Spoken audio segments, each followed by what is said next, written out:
night if his mother did not give him food at work. Mother Frog was very happy, but she did not show it. She looked very angry. You will kill me one day. Where have you been since morning? She said. Little Frog said he went to the field to play with his friend. He thought he would be beaten for being so late. He was almost crying. Who is your friend? His mother asked. He said, Little Snake, Mama. He is my friend. We play every day. We do not fight, Mama. Mother Frog looked at him. She was afraid. She said,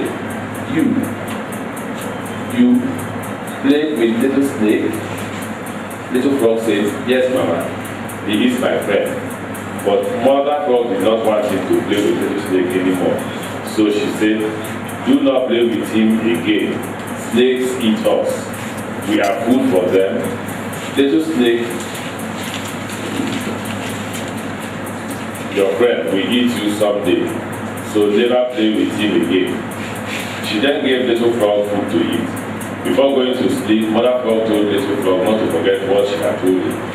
Little Snake also reached home. He too was very hungry and thirsty. Mother Snake did not listen to him. She turned her face from him.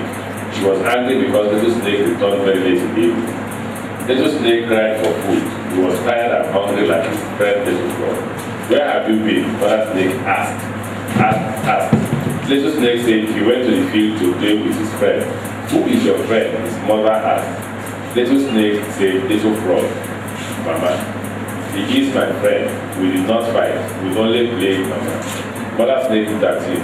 She said, Little Snake was a fool for not eating his friend Little Frog. She was very angry with Little Snake. She said, Why are you asking for food? You have food with you in the field, but you only played with it. Now remember this. We snakes eat frogs. Frogs are our food. They are very good for eating. So tomorrow morning, you go to the field and wait for your friend. Eat him when he comes. Do you hear? Little Snake said he had heard. Mother Snake then gave him food to eat. Okay, then we move to page 13, the last paragraph, just under the photograph. Little Snake went to the field very early next day. He was there before all the little animals. He waited in the grass. The little animals came one by one and began to play and shout. Little Snake waited for Little Frog. Why has Little Frog not come? He asked himself. He began to feel afraid because Little Frog would not come. Then he saw him coming far away. Little Snake was happy. He was going to eat Little Frog for breakfast. He was sure Little Frog would have a very good taste. He was very happy. He raised his head and looked. Little Frog was coming near. Come quickly, he shouted. Little Frog heard Little Snake and stopped. Come and let's play, Little Snake said and moved towards Little Frog. Little Frog moved back. Come, let us play as we played. Little Snake moved again towards Little Frog. Little Frog moved back. Please come, don't go away. Little Snake begged and moved forward, but Little Frog moved back. Are you afraid of me, your friend? Said Little Snake. Then Little Frog said, what your mother told you, my mother also told me. And hop, hop, hop, he quickly hopped away.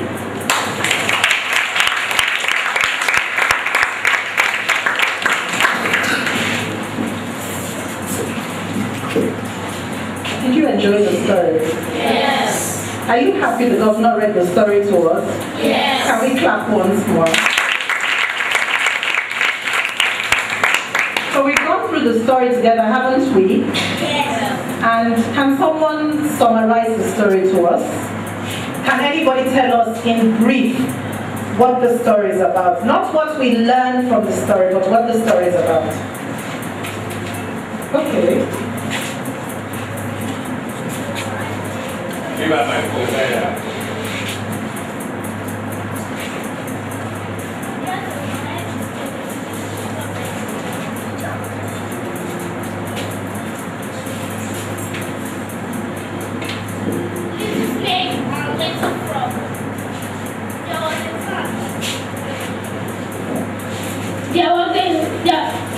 The name of the field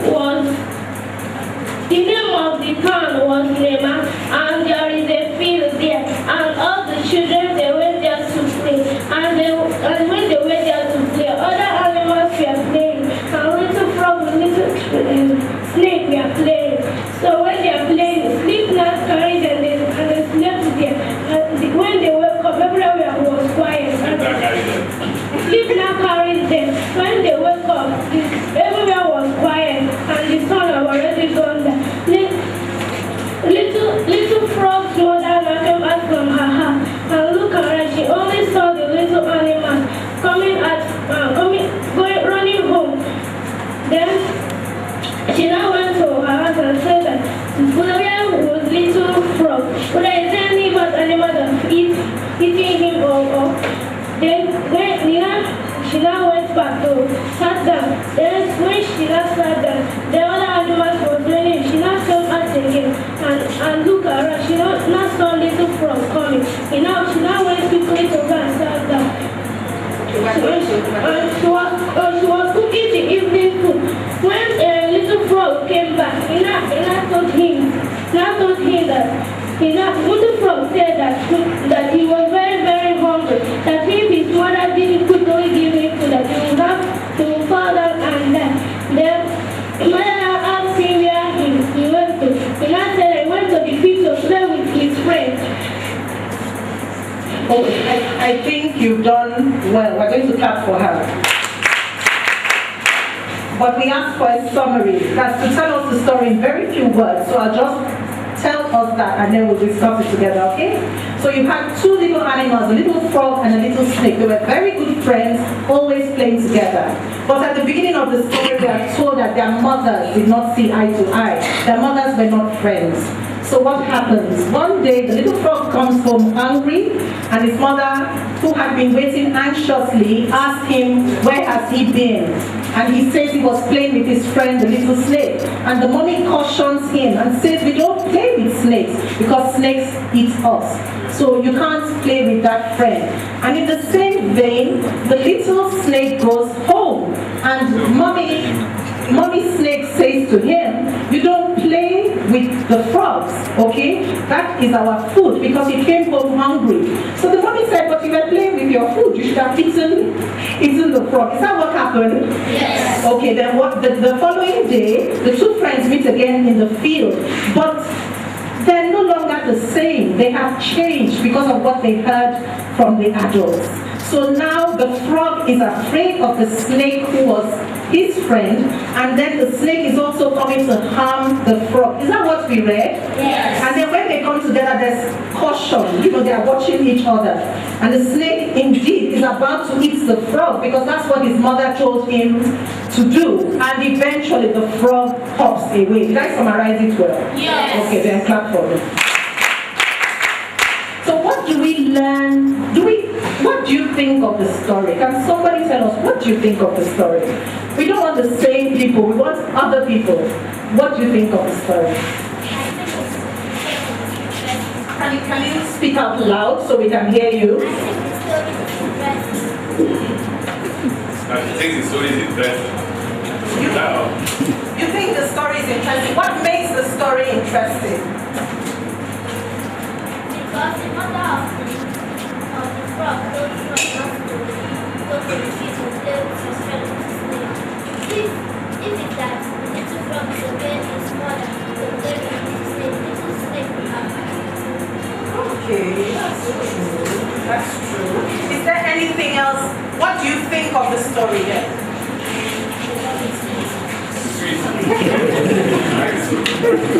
You think the story is, I think you mean you enjoy the story, is that what you mean? Yes. So you're comparing it to like when you're eating a delicious bowl of soup, that's why you say it's sweet. So what makes the story enjoyable? It's easy to understand. Okay. Is there anything else? Does anybody else have anything else from the story? Because I'm going to soon hand over the microphone to the governor, so you better interact with me before I hand it over to him. What lesson is that?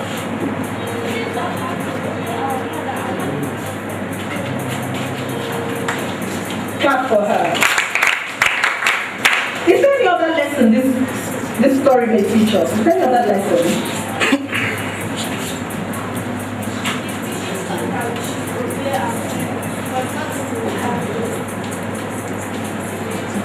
Not in a bad way. What do you think, sir? There was no, of the two parents, no one advised the other the wrong woman. The mother's sick needed to feed the child, you know. In the capitalist world, man is man. He needed to feed the child, and eat frog in their food. He should be teaching the child how to struggle to get food, right? So if you see food, will you run away? That's the point. If you go home and your mother makes lunch for you, won't you eat it? And the mother says, that is lunch, or that is breakfast for you. So the next day he came to eat breakfast. So you have to obey your parents, but I don't think there was any wrong advice among them. The only thing you can say is that there's a theme of innocence. Did you see innocence between the two friends? Yes. Until the elders came, these adults came and spoiled that innocence. They were both innocent of the father. One was food and the other was... No, one was food. The other was the other was the man. The other man that was going to eat the food.